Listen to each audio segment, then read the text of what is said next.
If you had the chance to go back to the beginning of your journey as an entrepreneur, what would you tell yourself not to do? We felt we wanted to sit down and analyze of wherever you're investing and what are the things that you need to consider and what are the mistakes that you are doing.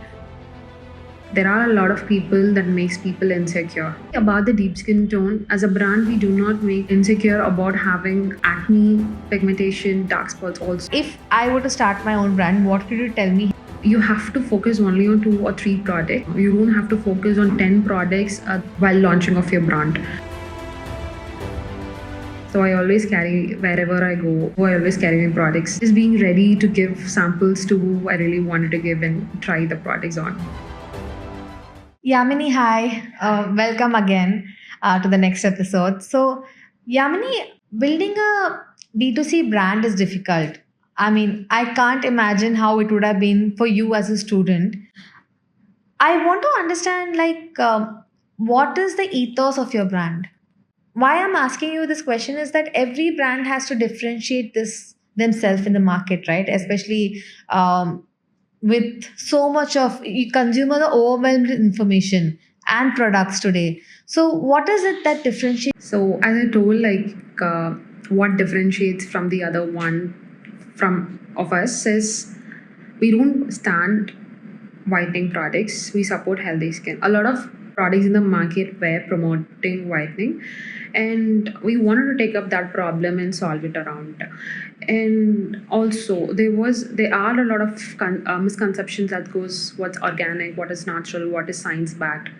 Do brands give the exact information to the consumers?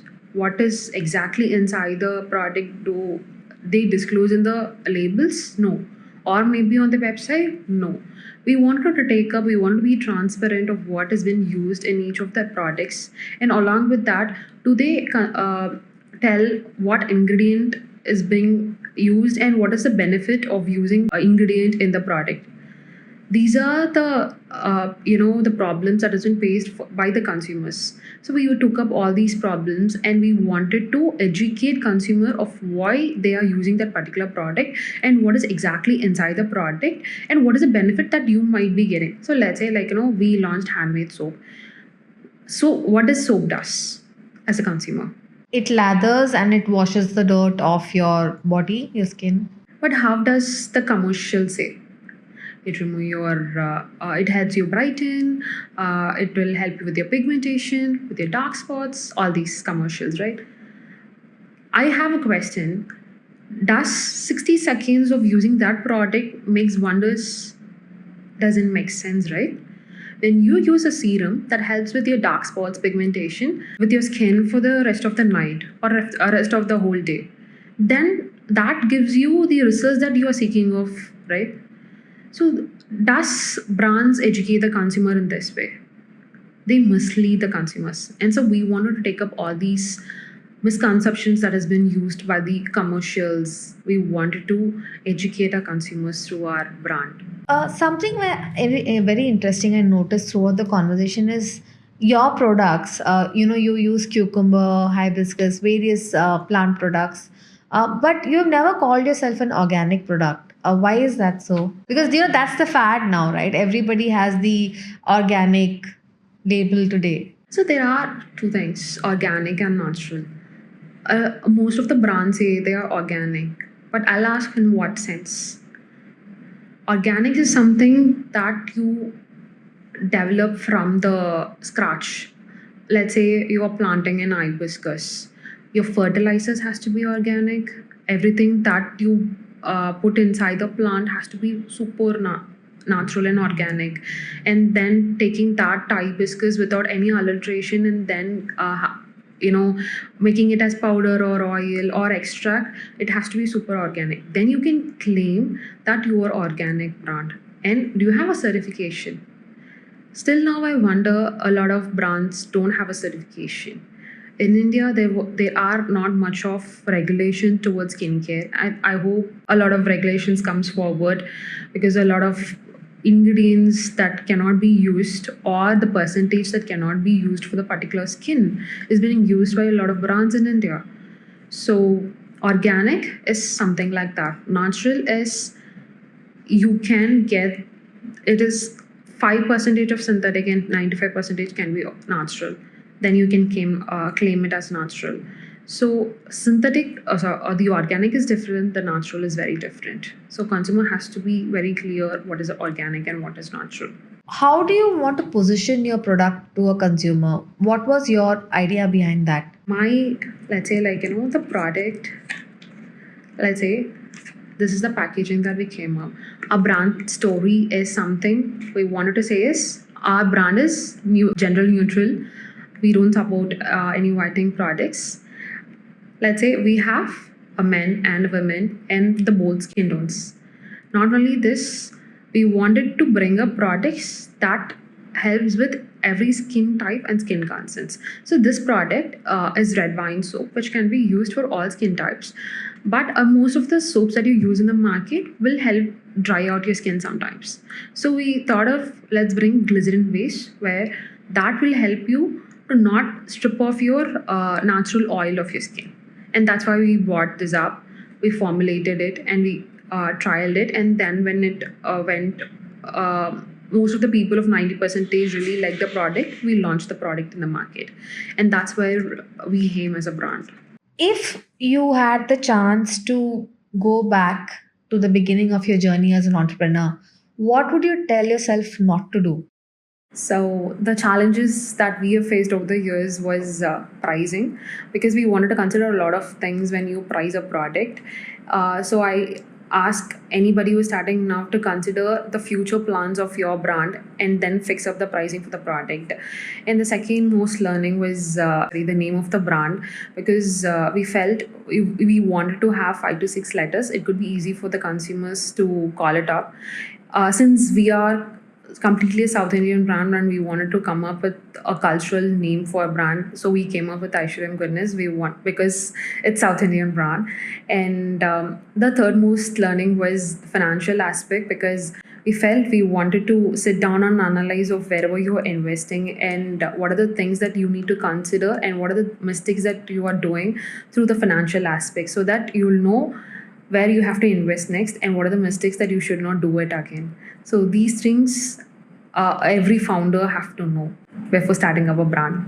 So, Yamini, as a product or a D2C product, can you not, with inflation, can you not change the pricing of your product every 2 years? Does that impact the brand? Definitely.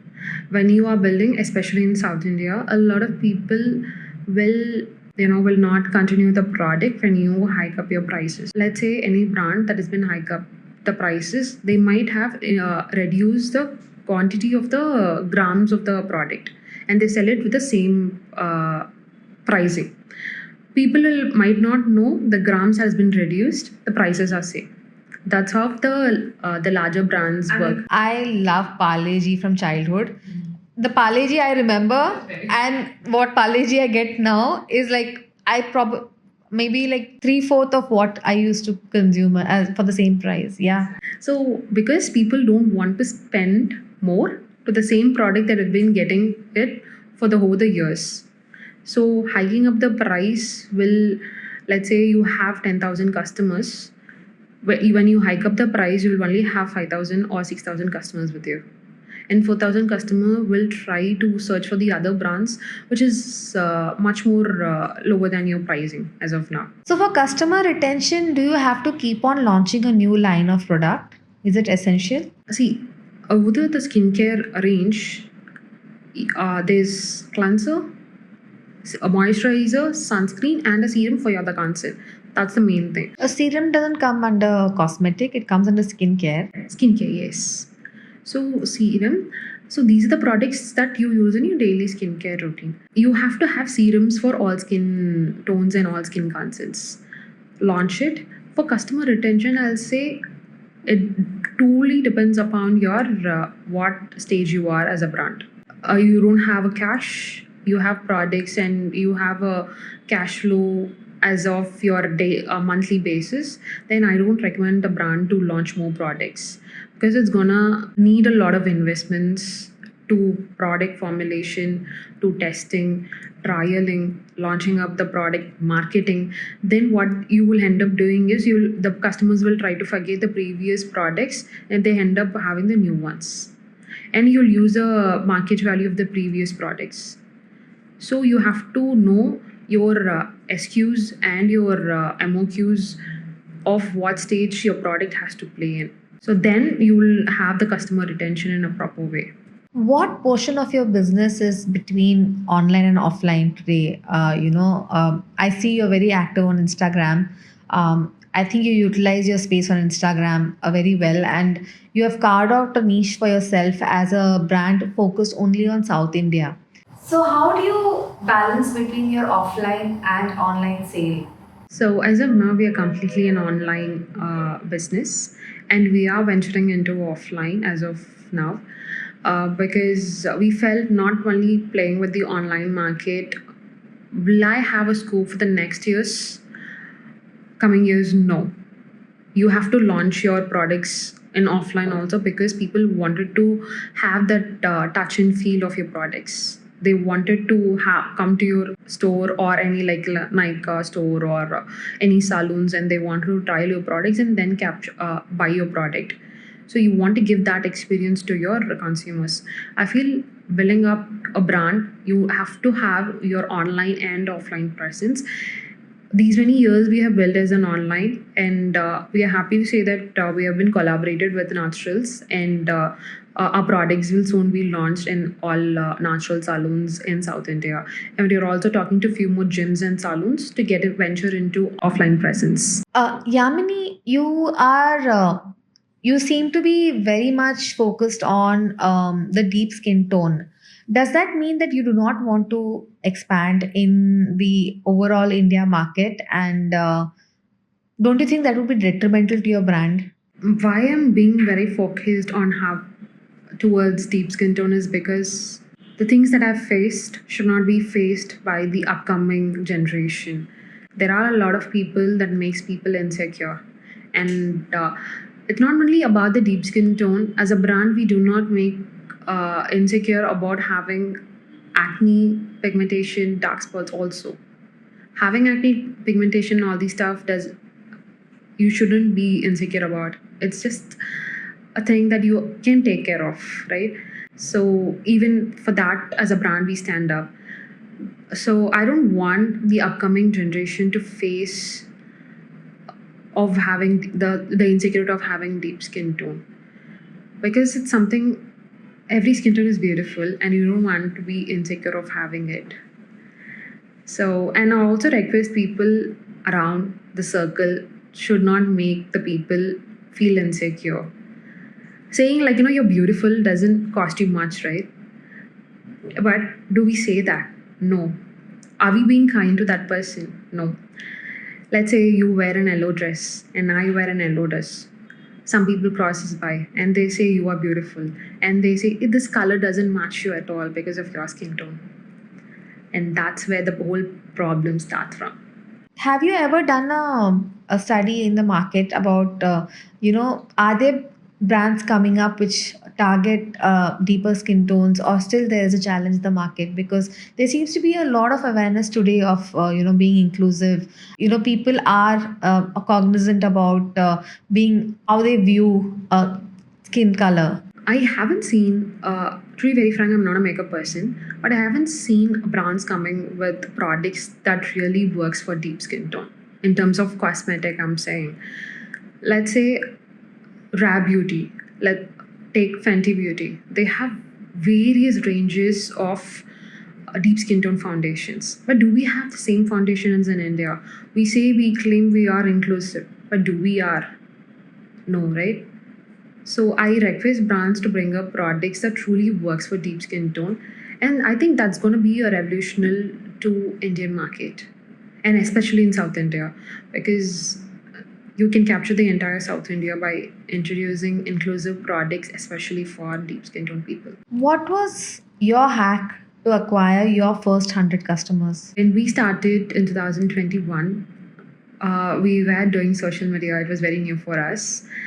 So we do all real. It was back then. It was not reels. It was IGTV. Actually, yeah, it was IGTV.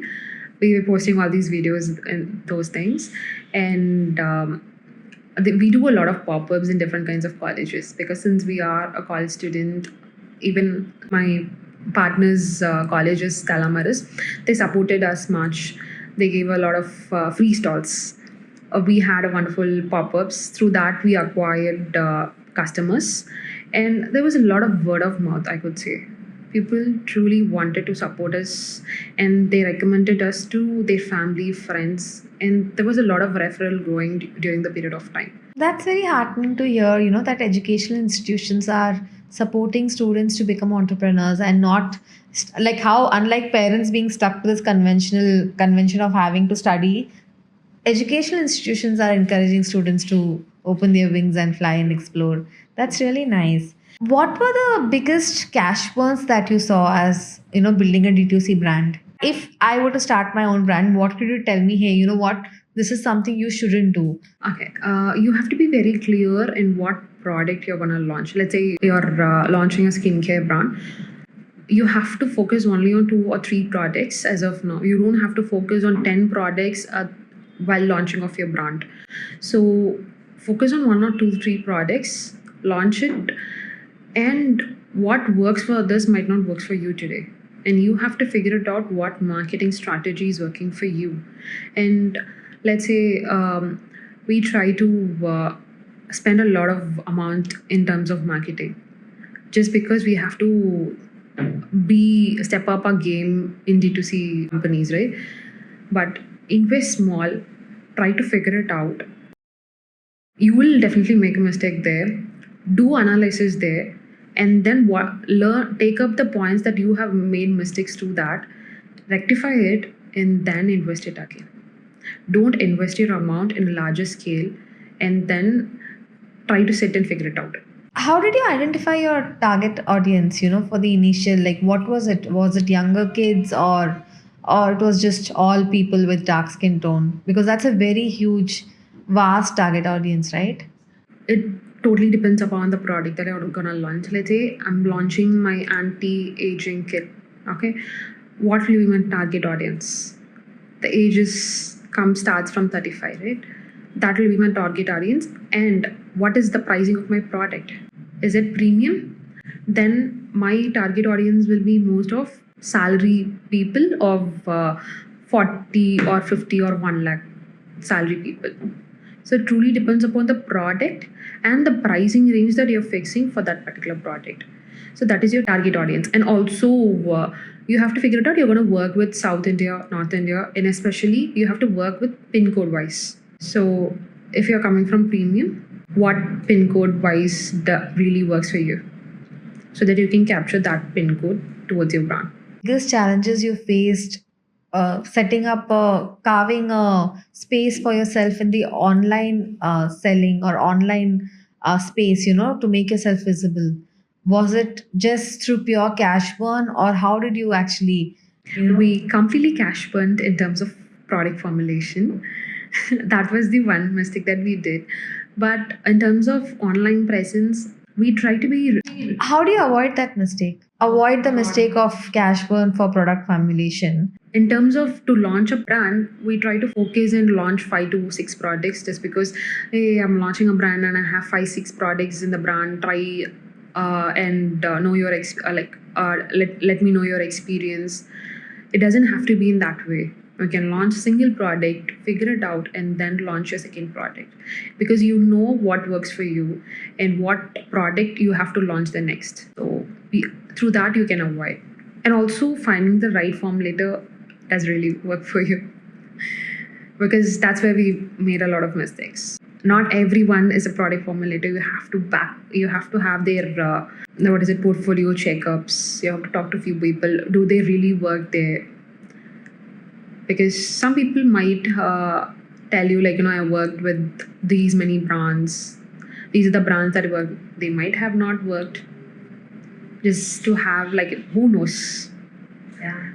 So you have to back check with those portfolios.